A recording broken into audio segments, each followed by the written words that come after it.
Okay, so this week's astrology, so from the 10th to the 16th of August.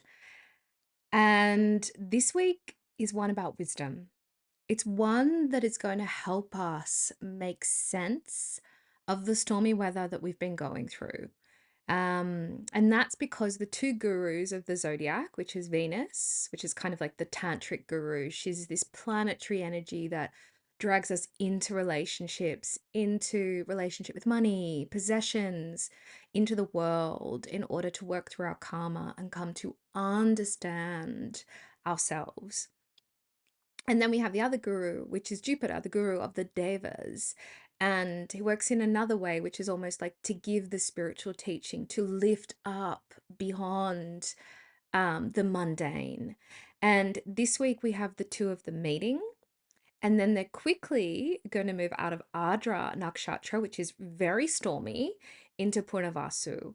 And as they move into Punarvasu, which will be towards the middle of the week, you can find that there's a moment of clarity. If life has felt really stormy, if intimate business relationships, if relationships you've got with money, with trying to sell a home, with trying to buy a car, all of those types of things, if they felt um, difficult, confusing, if there haven't really been answers, this week can help provide some clarity, and it can feel like insight dropping in, wisdom dropping in. And Punarvasu is really special. It sits in Gemini, and it is the home of the soul. It's the place where we're really guided to come home to the self. And it can bring new understandings of your life, maybe how you want to start to progress in relationship, around the understanding of what a soul partner truly is, around your truth, around being able to really listen to your intuition. Added to that, we have Mercury stationing direct tomorrow, which is also going to lift some of the heaviness and confusion that has been going on since last month. And we will also, as of last week, Jupiter stopped squaring Saturn. So I don't know if you felt something start to shift Monday, Tuesday, but Jupiter has been squaring Saturn, I think, since January or March this year. It's pretty early on in the year, and it finally finished. And while they were squaring an intention with one another, it can bring up a lot of conflict between freedom and responsibility, between like money and restriction, between love and commitment, and this kind of internal battle of being an adult versus wanting freedom. And some of that has started to shift. Added to that, Uranus is going to move perfectly sextile or in harmony with Saturn and Neptune this week and next week. So I really feel like at a collective level, be ready for some really unexpected news, things that can shake the ground in a really positive way, in a way where the destabilization that we're feeling around governments and institutions starts to make more sense. Now, when I'm looking at the week astrologically from a whole, I'm thinking, yeah, like the beginning of the week is really giving us that return from the storm that we've been in. It's giving us that opportunity to move out of like intense processing into collecting the wisdom from that process that we've been in. But as we head towards the weekend, the sun is going to move into a position called Gandanta. It is moving out of Cancer and into Leo. And so it can bring up a big karmic knot within. So just know, like, if we were to look at the week, there's like a lightness to the beginning and middle of the week, kind of some pressure and tension coming off. And as we head towards the weekend, it's like the universe is like, okay, there's a little bit more work to do. Let's get to it. And it's big soul work as we get towards the weekend. So let's break it down. Today, we have Mars opposed Neptune and Saturn. So Neptune and Saturn I've spoken about quite a bit in the last couple of weekly forecasts. And Neptune and Saturn together sitting in Pisces really represents the bubble that we are bursting around government and institutions. The idealism maybe we've held around capitalism, around hierarchical structures, or even structures that were put in place by our ancestors in our family units that just clearly don't work anymore. They're actually not serving the purpose that they were built for. They're not honoring their ideals, and they're really being abused in the process. And so Mars is moving into perfect opposition. Pluto is trining that opposition, which is nice. We like it because it means there's victory that will be assured, but just be prepared.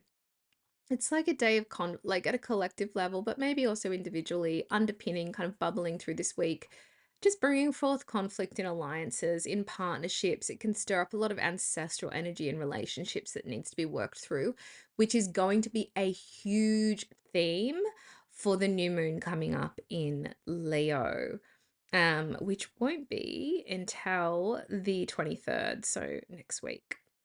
I will have a ritual and reading to help you work with that. There's a lot of ancestral energy actually happening with the new and full moons over the next 3 moons, very much about working through ancestral vasanas. So if you're already, or karmic seeds, so if you're already working with that, perfect. If you want a little bit of extra help, particularly with eclipse season coming up next month, we'll be really focusing on that. You can check out details on the ritual and reading below. Now, today, the moon is going to move from Dhanishta into Shatabishak in Aquarius, and it will move into Shatabishak around 6:23 p.m. Eastern Australian Standard Time, which means for Europe and the US, it will be in Shatabishak for most of the day. Now, what is this day all about today? Shatabishak is the place of the 100 healers. And so you can find that this is a moon where you're called to heal. It can very personally feel like I need to rest. I really need to take care of my energy today, particularly towards the afternoon and evening in Australia. It can be for the whole day everywhere else. If you have been struggling with your health or well-being at like over the last couple of weeks, this is a day where there can be an unusual cure that comes about. And because it's the home of the 100 healers, often that cure is something that you're looking to explore today, something that pops up into your awareness or something that someone suggests that can help you. It can bring the grace to work through karmic energy that you've been facing with enemies. If you've found that there's someone that's been particularly hard to deal with lately, um, or even the enemy that's in the mind, or even your body being the enemy because it's not doing what you want it to do. There can be the grace to let go of that. At a collective level, today, thanks to Mars opposed Neptune and Saturn, and trine Pluto, but also with the moon in Shatabishak, it's really at a collective level helping us see the healing crisis that we're actually in.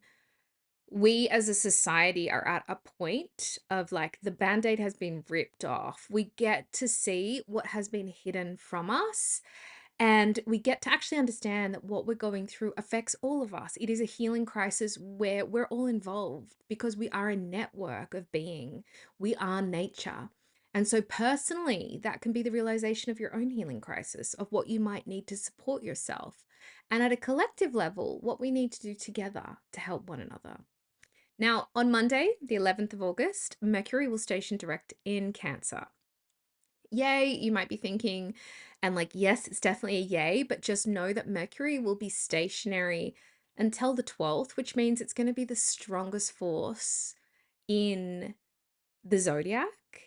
Just be extra careful around communication. Mercury's still a wild card energy till Tuesday, kind of early Wednesday. So just be careful with like firing off emails and messages without checking them, having conversations and walking away thinking that you've been understood, because there's a chance you haven't. If you have important contracts to sign, conversations to have them midweek. There's some really great energy midweek. Try not to do it on Monday if you can. Now, as a heads up, Mercury stationing direct in Cancer means that we're going to be in the shadow phase until the 26th of August, where the stuff that you have been working through, the energy around your voice, around your truth, around where you belong, where you feel at home, maybe conversations you've been having with your family and friends, that can be revisited. That will be revisited up until the 26th of August. But if you can think back to the 18th of July until the 11th, until Monday, they're the patterns that were playing out, and you were kind of sitting an exam or going back in time to work through those patterns. And then on Monday, as Mercury stations direct, it'll be from Monday through to the 26th of August. You're then revisiting that to move things forward, particularly if things have stalled, if there's been a breakdown in communication, if There's even been a relationship breakdown. You can find that there comes clarity during this period now to the 26th of August, where there's an ability to step forward, to move forward in whatever decisions you might have made during that retrograde phase. Now, on Monday, the moon for most of the day in Australia will be in Shatabishak, so it's still that healing energy until the afternoon at about 5:31 p.m. AEST. If you are in Europe or America, you are going to start the day with the moon in Purva Bhadra, and in Australia, it will move there in the afternoon. And you might feel that shift kind of like mid-afternoon, afternoon. And it shifts the energy from like this healing crisis to something deeply spiritual.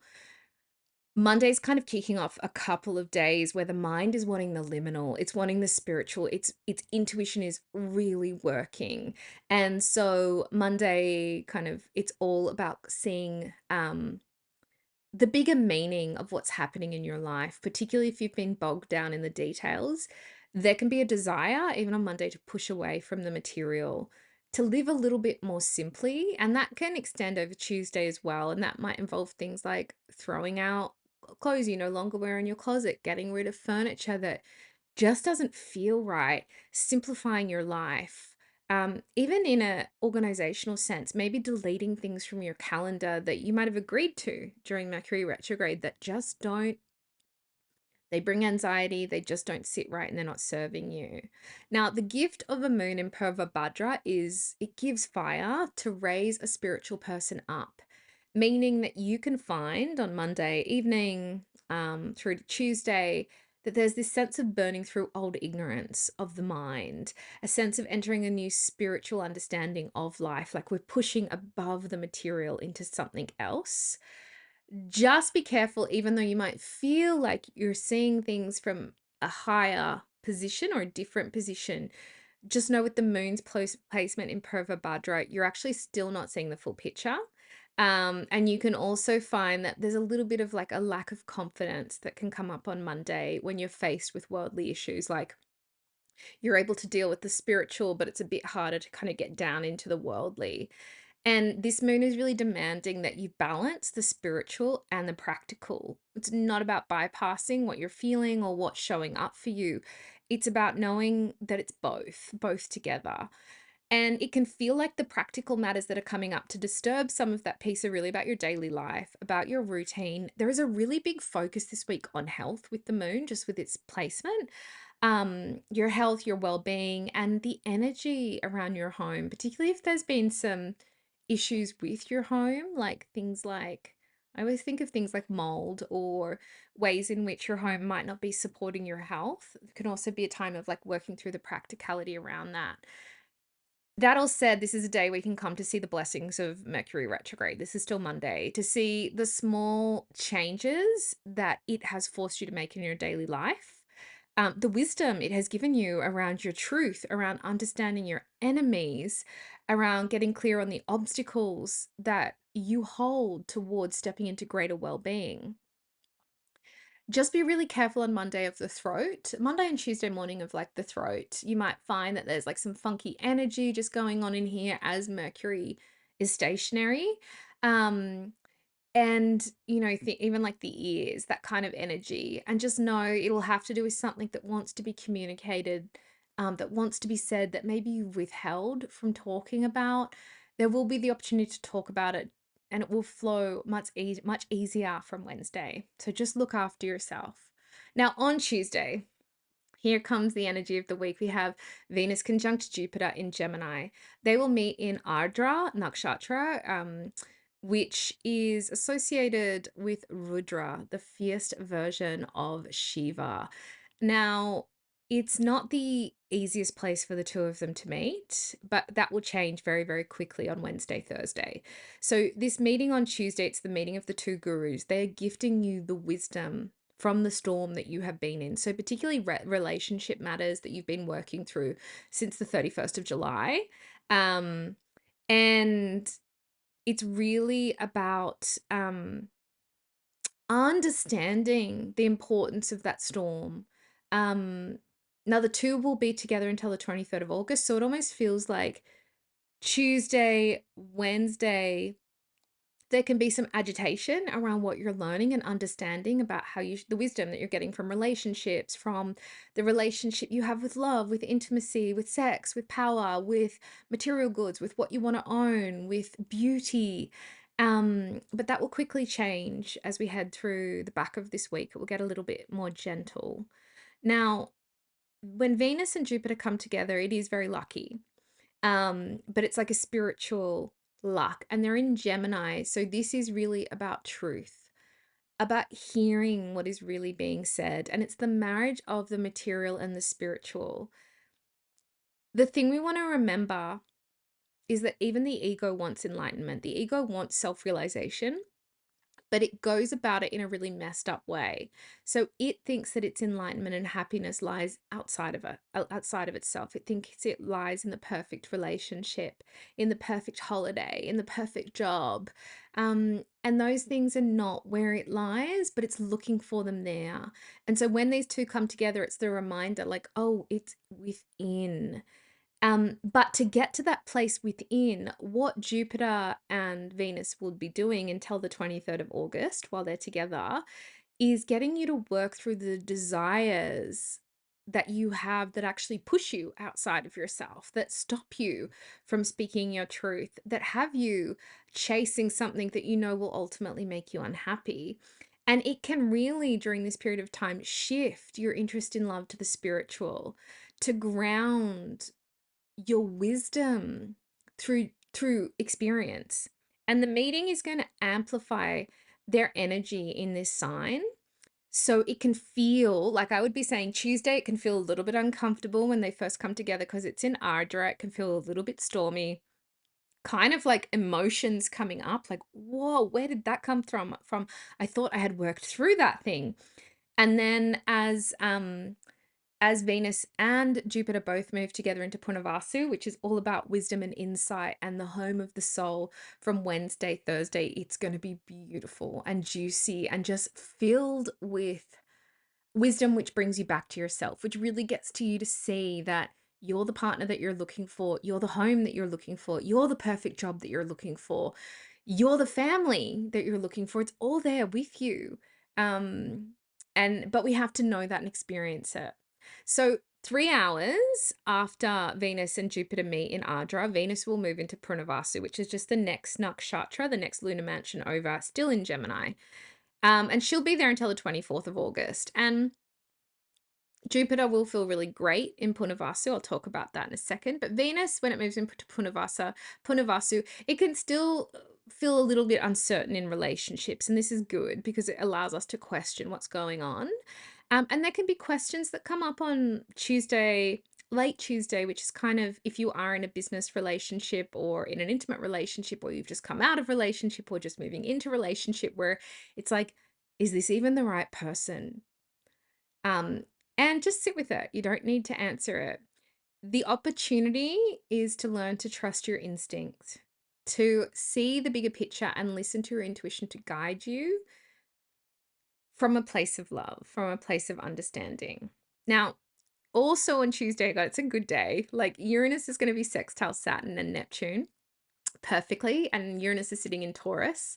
I just feel like there's going to be unexpected good news, something that can't be contained, and it can feel like an earthquake, and it may in fact bring an earthquake or some kind of natural event, which is necessary. It can be abrupt, but at a political or collective point of view, I feel like there's going to be an abrupt change related to partnerships. So countries that are partnering, that have alliances breaking down, or unexpected good news about new partnerships that come together to kind of solve what's going on, or even non-country partnerships to establish a new type of way of governing or seeing the world.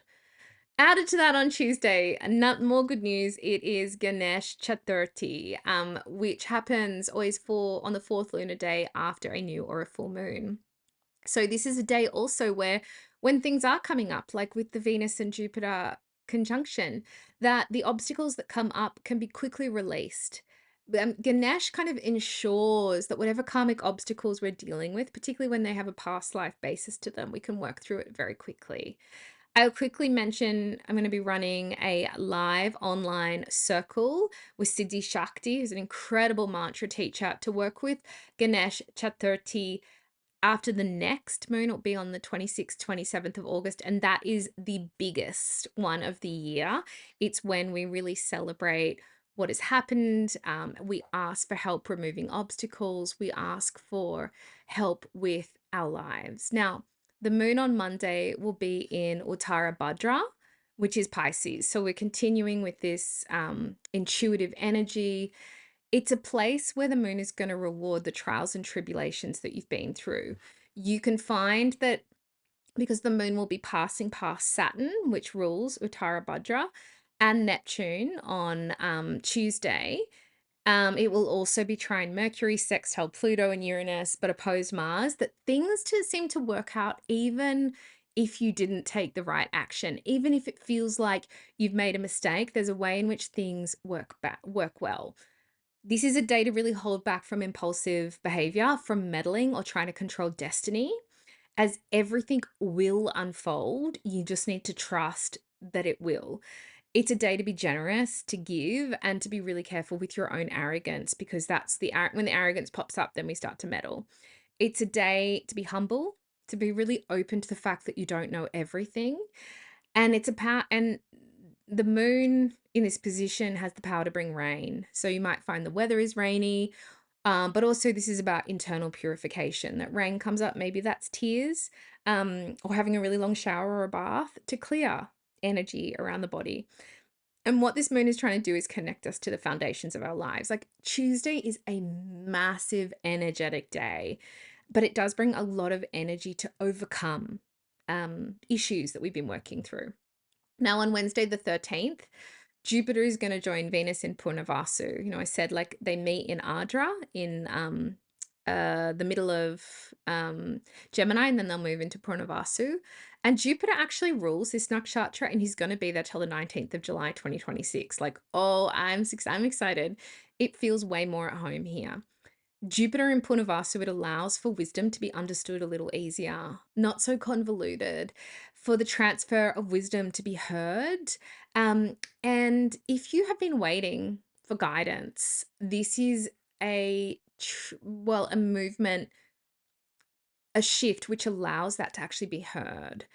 The stormy energy it's been stirring up within you since the 13th of June while it's been in Ardra, that storm can start to settle, and all of a sudden you can understand since the 13th of June what it is, like the wisdom that it's actually coming to you through that uncomfortable energy. Jupiter is going to help you while it's in Punarvasu through to 2026 really navigate the material and the spiritual realm. It can bring wealth. It allows for growth spiritually. It is nourishing and it grants abundance, remembering that the highest form of wealth is the energy that animates your body, not money. Added to that, Jupiter has stopped squaring Saturn as of last Monday. So, and it's been doing that since mid-March, like I mentioned at the beginning of the video. So there's like a freedom with Jupiter. It's like it's calling you home. You might even find that this is a time where if you haven't been traveling, it's time to travel again somewhere which is a spiritual home, somewhere which is maybe an ancestral home even. And on Wednesday, the moon is in Ravati, the final nakshatra, sitting in Pisces, and it moves there in Australian Eastern Standard Time at 3:05 p.m. on Wednesday. It will be there for the entire day in the US and Europe. Pay attention on Wednesday because time can feel warped. It's as if it doesn't exist. It's totally relative. Things can go very slowly and then very quick. It can feel like timelines are collapsing, merging and meeting. It represents the end of a lunar cycle because it's the final nakshatra. So if you can think back to last month around the 10th of July, it's bringing something then to an end, to a close. Ravati gives us the power to see what is truly happening. It brings spiritual nourishment. It can be a very liminal day where it almost feels like you are in a dream, because you are, and that you're really protected by the universe. Its position with Jupiter, I really feel like Wednesday is a day where you can find that you're being called home to yourself. There's a sense of really solid foundation going on Wednesday where easier to trust your intuition. easier to feel at home in yourself, to really express yourself, or even to hold back from expressing yourself so that you can hear what people around you, what's going on for them, and allow them to find a sense of belonging through your own belonging. On Thursday, the 14th, Mars is going to enter a part of Virgo called Hasta Nakshatra until the 3rd of September.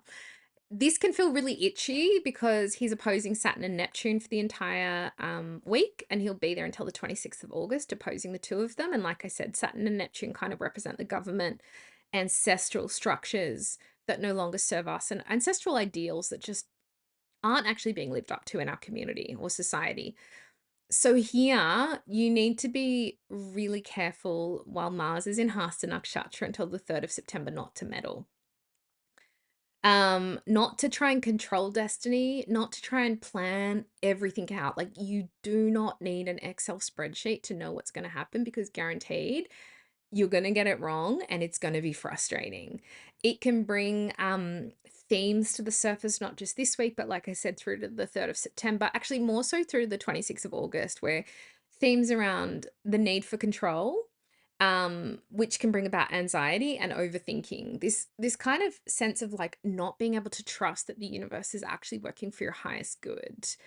You can also find that it's very easy to get overly critical of others because you're critical of yourself, and being overly critical of government, institutions, leaders, without seeing how that energy is also within you. Now, the best way to use this energy of Mars sitting in Hasta Nakshatra through to September is for planning, not action. So thinking things through. So yes, you can have your Excel spreadsheet, but just assume that things might change. You can write down your plan, but just assume that you don't have all the data points. You don't have everything that's going to happen. Um, you can use your words to fight for what is right at this point in time at a collective level. But also apply that logic to yourself. If you're arguing about how frustrating the government is with what they're doing, turn it within and see where maybe you're doing that in your life. It gives you the opportunity to do that. Hasta Nakshatra is always about not meddling, allowing the universe to actually deliver the blessing to you by keeping your hands open to it. And that means not having preferences about how it's going to look. Now, the moon is in Ashwini on Thursday, which is the first nakshatra. It's the start of Aries. So the moon is in Aries. Things are going to move really quickly on Thursday. Again, there can be a really big focus, like there has been all this week, around well-being and health. Be careful of accidents if you're moving too quickly. And like even just like missing a step or falling down or accidentally like touching someone's car. Just if you notice that you're moving from that like adrenal, like have to fight or flight, see if you can just slow yourself down. As hard as that is, it will prevent that happening. You can also find there's important conversations that happen on Thursday with family or the people you live with, which can actually bring about resolution very, very quickly. Added to that, really listen to your intuition. It can be a very creative day using communication to help you bring about new ideas. And it can be very easy to hear the lessons that the universe is trying to give you. Like you might pick up a book and it's exactly what you're going through, or read a post or someone's a podcast and they're telling a story and it's like, that's me. That's what I'm going through. If that happens, that is Venus and Jupiter talking to you through the energy of this moon. Now, the moon in Ashwini brings the ability to reach things really quickly. It can bring new energy, the ability to heal, to remove disease and tension, particularly if you've been feeling that this week. If there's been tension in your home life, in your health, it can be a day where you find a cure. Um, and all of us can feel that like surge of energy, that sense of like having the force, the life force to do things, to get things done and do them much quicker than we expected. Particularly if things have been harder to do earlier in this week, now you can get through what you need to do. And it can be particularly easy when you're doing it in service to someone else. You're helping someone else out. Now we hit Friday, the 15th of August. Mercury will be sextile Mars. I love this. Mercury in Cancer, which is now direct and it's not stationary. It's not messing with us anymore. And it will be sextile Mars in Virgo. It's a really nice day to clear the air, to see what you might have been too overly critical about with others, or yourself during Mercury retrograde. And even it's a day just to say sorry. If there's someone that you lashed out at accidentally between the 18th of July or the 11th of August, if you said something you didn't mean to, if maybe they received a piece of communication that they weren't meant to from you, it's a day just to either internally or energetically say sorry to them, or if they're in your life routinely, reach out, let them know how you're feeling. It's a great day for that. The moon is going to be in Bharani, which is part of Aries, and it's ruled by Venus, and Friday is Venus Day. So this is great. Now, this is a moon that has the ability to take away that which has reached its use by date. It can be a day where you experience the need to release, to let go, as well as create space for new opportunities and creative energy, because the Bharani does bring a lot of creative energy. It can also remove the poisons or the negativity from within you that you've been working through. And that might have to do with just apologizing to someone that you might have allowed that venom to spread through your voice too. This moon is going to put your focus once again on home and well-being. It can be a time where you shift or let go of how you've been living, in what you've been doing in your routine, maybe changing something up, and what doesn't support you. It's also a really beautiful day to see the divinity even in the mundane, to see that everything is God. And it's a day to like connect with your inner passion, with your sensuality, to channel this into writing or something creative. And it doesn't have to be for anything, it can just be for you. Now, as we hit Saturday, things get a little bit more tense. The sun is going to be Gandanta. I spoke at the beginning. It will be Gandanta from 11:06 a.m. on Saturday until 2:36 p.m. on the 18th. So that's Monday, as it moves from Ashleisha in Cancer, the final nakshatra in Cancer, which is the claw of the Cancer, to Marga in Leo, which is the heart of the lion. Now, if you're in Europe or the US, it's pretty much the entire weekend that it will be Gandanta. So things can feel sticky. They can feel karmic. It can be quite a challenging weekend, even if you can't put your finger on why. Emotions can come to the surface around family, around belonging.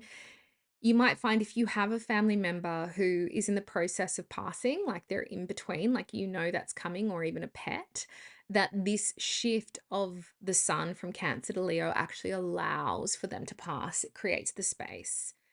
Internally, this is really about the shedding of energy you've been holding around your identity, allowing you to reveal inner truths to yourself. Now, the period on Saturday the 16th from like 11:06 a.m. to 6:22 a.m. on Sunday, Australian Eastern Standard Time, which in the US and Europe will basically be Saturday. It can really bring up the mind's inner poisons, its woundings. It's going to show you where you're stuck. And it can feel like you're drowning in your emotions a little bit. As the Nagas or the divine serpent beings rule this part of where the moon is the sun is Gandanta, it can feel like you're being called to shed your skin. And that's what that emotional energy is that's coming up. There's wisdom sitting with it, just know that. And then the period from 6:22 a.m. on Sunday until Monday at 2:36 p.m. Eastern Standard Time in Australia, which will be the entirety of Sunday for Europe and the US. This is a period of letting go, kind of death, releasing, transformation of what comes up. The sun will be in Magha Nakshatra, so we can feel grief. That energy of grief we might be holding on to being allowed to leave the body, a fundamental change in our own condition. The moon is also going to be waning, so it's a time to honor our ancestors. Um, Now the moon, so the sun will be Gandanta, and at the same through Saturday, Sunday, Monday, and the moon will be in Kritika on Saturday. And Kritika is the part of the sky where the moon moves from Aries to Taurus, and it's where it's where the Pleiades are. And so the moon is supporting what's going on with the sun and this kind of karmic knot that's being stirred up as it moves from Cancer to Leo. The moon is really about cutting through ignorance, seeing what is true, and the ability to burn through thinking. It's like a fire. The mind is like a fire, and if you use it correctly, it will purify and enlighten the mind. Um, the focus really, it feels like of that weekend Gandanta with the sun is really on family programming, issues with siblings, fears around security, fears around where do I live, where do I belong. But the moon sitting in Kritika can actually help purify and clear that up. It's working with it. So that's this week's astrology. God, that was a lot to get through. I really hope it serves you and benefits you. I'll quickly mention again, running a live event for Ganesh Chaturthi on the 26th, 27th of August with Siddhi Shakti. We will be working with what Ganesh is all about, why Chaturthi is so important, and we'll be working with Ganesh mantra with Siddhi Shakti. So activating through correct pronunciation, the feeling of that sound, the way in which it reverberates to remove obstacles. I'll also mention that the new moon in Leo coming up next week, the ritual and reading will be live the middle of this week, probably around the 13th. And that's a new moon that is all about ancestry, which is going to be a bigger and bigger theme because as we hit eclipse season in September, the 7th to the 8th, we'll be heading into Ancestors Fortnight. So there's a lot of ancestral energy about. Anyway, that's that. If you want to know more, also consider booking in a one-on-one reading with me and we can look directly at your chart. Have a great week.